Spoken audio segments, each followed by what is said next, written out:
Hoje eu vou comentar sobre o artigo Para além dos paradigmas dos estudos organizacionais, o ciclo das matrizes epistêmicas, de Ana Paula Paz de Paula. Então, segundo a autora, ela faz esse artigo com o intuito de proporcionar um esboço sobre como é feito o esquema dela, a proposta dela, na verdade, de desenvolver o ciclo das matrizes epistêmicas, que são inspirados por Thomas Kuhn e apoiados na tese dos paradigmas de Gibson e Burrow, Gibson, Burrow e Gerd Morin, que elaboram o diagrama dos paradigmas sociológicos. Eu tive bastante dificuldade de de desenvolver esse tema, de debater sobre esse tema, porque eu achei um tema bem denso em tudo. Eu achei um tema bem. Eu vou explicar depois no final minha visão sobre esse trabalho. Mas assim, dando uma pincelada, eu achei esse artigo um artigo bem denso, uma literatura bem densa. E agora eu consegui entender um pouco do porquê que a gente estudou aquelas atividades passadas, aqueles trabalhos passados. Então eu consegui entender um pouco disso. Então o trabalho foca em torno disso, foca em torno desse do paradigma. E é o diagrama dos paradigmas apresentados por Burry e Morgan, que ele tem sido alvo de debates e conflitos no âmbito organizacional, principalmente nas ciências sociais.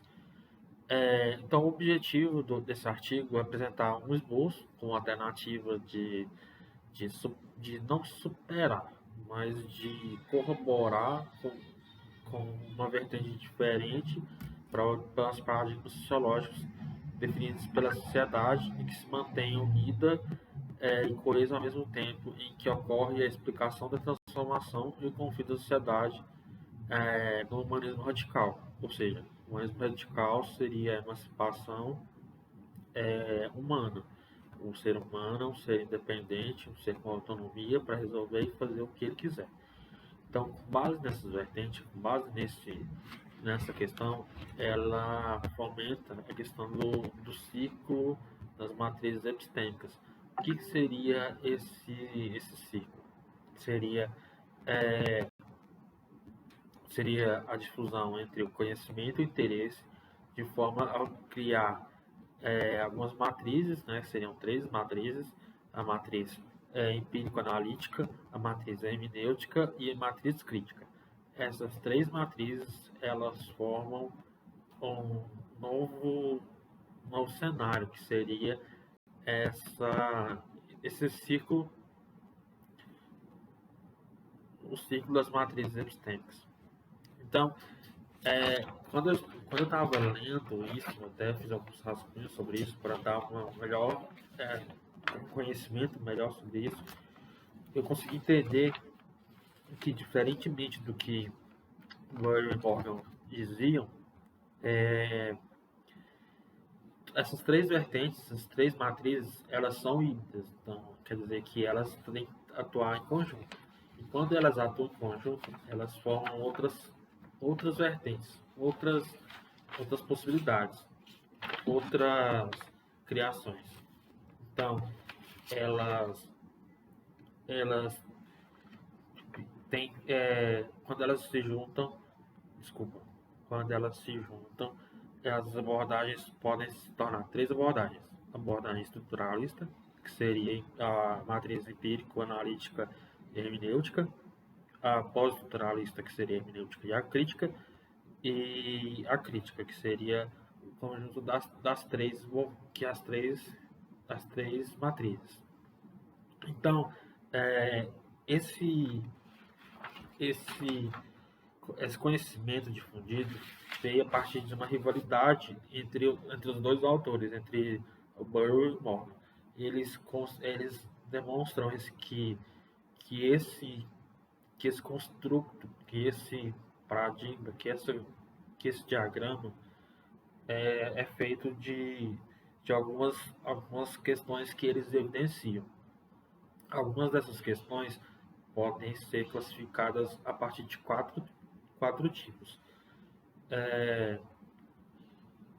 O realismo e o nom, nomi, nomina, nominalismo, desculpa, que é a abordagem ontológica, que seria as estruturas rígidas, que seria o realismo, contra a percepção individual do mundo, que seria o normalismo,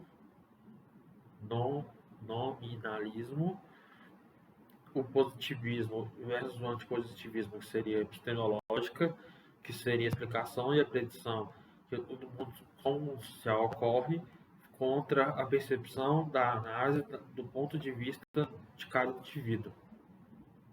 Também tem o determinismo versus o voluntarismo, que é a natureza humana, que o homem o determinismo defende que o homem é submetido às condições do ambiente em que ele está, contra o, o voluntarismo, que defende que o homem é um ser autônomo, ele não é moldado de acordo com o ambiente onde ele está inserido.